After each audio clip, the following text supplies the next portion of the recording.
Hi everybody, today we're going to do our last topic for polynomials. This is an honors topic.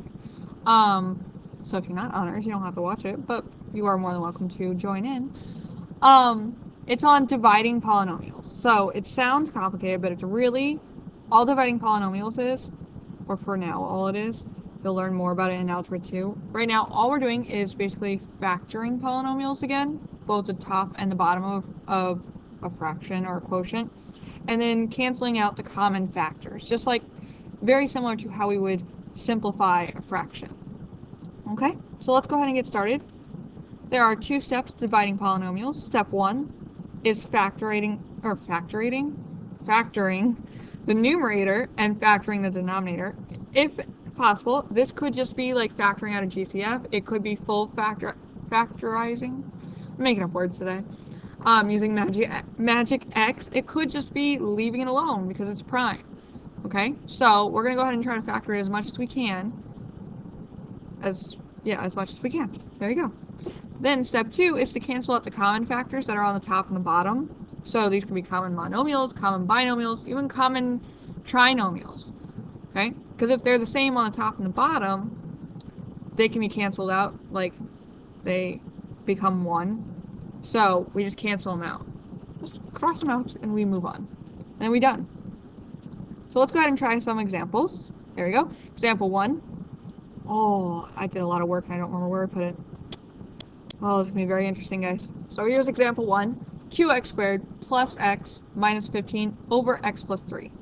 So I'm going to go ahead and split. I do my work in 2 separate things just so I keep it organized. I do the top first and then I'll do the bottom.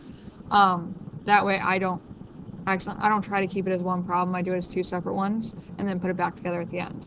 Okay? So let's go ahead and try that. So we're going to first work with the numerator. So we got 2x squared plus x minus 15. First thing we need to do is there a GCF between 2x squared, x, and negative 15? Unfortunately, there's not. 2, 1, and negative 15 don't have anything in common other than 1. And we only have 2 terms that have x, so no GCF. So we go straight into our magic x. Now we're trying to multiply up to what a times c is, so that would be negative 30, but add up to what b is, which is our invisible 1 here. So we're just going to go through what multiplies to get negative 30. Well, negative 2 and 15, that'll give me 13, so that doesn't work. Negative 15 and 2 will give me negative 13, so that doesn't work. 3 and 10, not 3 and 10, negative 3 and 10 will give me 7, no. And reverse it will give me negative 7. Let's see, what else? 5 and negative 6 will give me negative 1, but if I reverse it and make it 6 and negative 5, I get 1. So 6 and negative 5 will fill out my magic x. So I'm going to go ahead and replace the b term, the middle one, with those, and split it into 2 terms, so 6x and negative 5x. So now I have 4 terms. I can go ahead and group it. So here we go. And then within each binomial, I just factor out the GCF.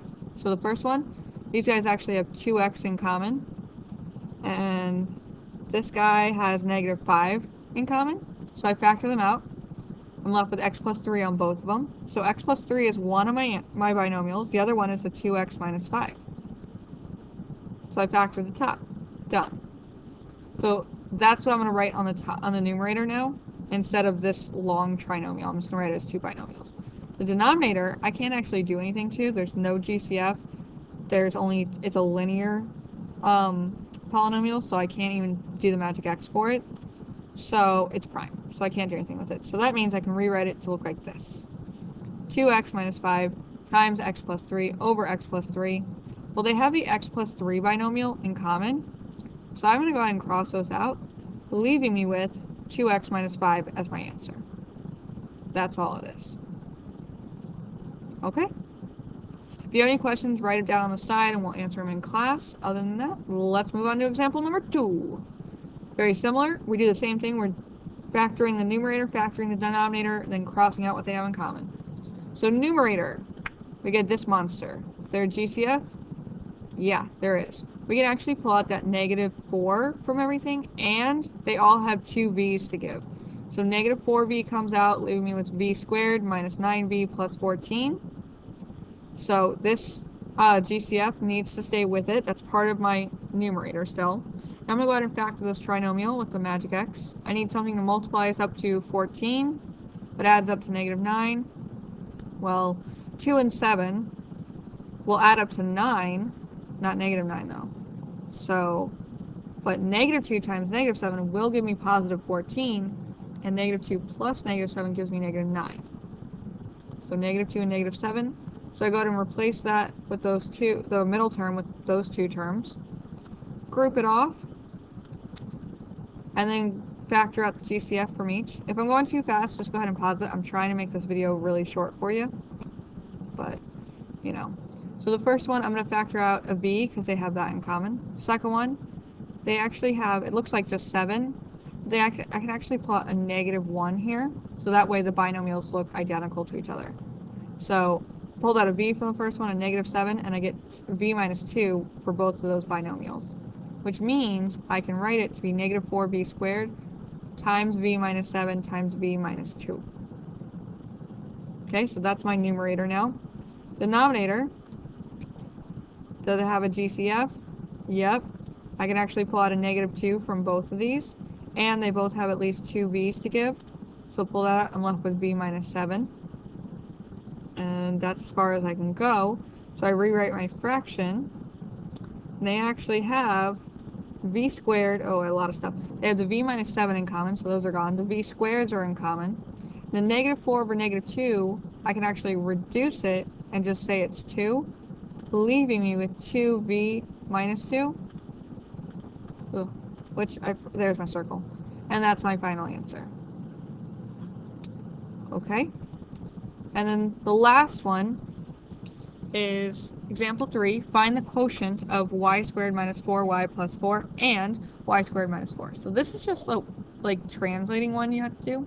Remember, if they tell you it's the quotient of these two numbers, first number is your numerator, second number is your denominator. So you can write it as a fraction, just like this. Okay? From there, we can go ahead and just factor it. So numerator, we check to see if there's a GCF there. Which we don't actually have because they don't all have y's. They're not all divisible by 4 or 2 or anything, so no GCF. So going straight into it, we're going to go to magic x. We need something that multiplies up to AC, which is just 4, but adds up to b, which is -4. Two numbers that add up to 4, but add up to -4 and multiply to 4. Well, 2 and 2 multiplies up to 4, but that adds up to 4, not -4. -2 times -2 multiplies up to positive 4. But adds up to -4 as well. So -2 and 2. So I go ahead and replace the middle term with that. Now I have 4, I can group it. First one, they got a y in common, so I can take that out. Second one, they have a -2 in common, so I can take that out. Left with y minus 2 on both of them, which is great. Which means my two binomials are y minus 2 squared. I just have 2 of them. So that's my numerator now. So I'm going to go into my denominator now, y squared minus 4, no GCF between the two, and because it's got a square, I actually am missing that y term like I have on the top, so I'm going to go ahead and replace that with a 0y, that way I have a b so I can do my magic x.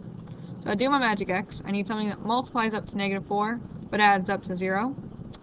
Multiplies up to -4 would be 2 and -2, which actually add up to 0 as well. So I'm going to replace that 0y with 2y and -2y, group it off, and then the first one I can factor out a y, second one I can factor out a -2, so which gives me y plus 2 on both of them, which is perfect. And then I just make them my two binomials. I get y minus 2 times y plus 2. So now I'm just going to go ahead and recreate my fraction. Haha. So I get y minus 2 times y minus 2 over y minus 2 times y plus 2. These actually are both our special cases that we talked about. They're just in one problem. But it's okay because, look, they both have a y minus 2 in common. Did I? Yep, there it is. They both have a y minus 2, leaving me with just the y minus 2 over y plus 2, which is my final answer. And it's okay if it's left as a fraction. They're not all going to come out to be non-fractions. Sometimes we can't even simplify it. We can't even cross anything out. All we could do is factor it. And that's okay. So, yeah, that's it. If you have any questions, please write them down and I'll answer them next class. But that's all on dividing polynomials. Okay. I'm going to... There's my stop button, so I'm going to say goodbye now. Bye, all!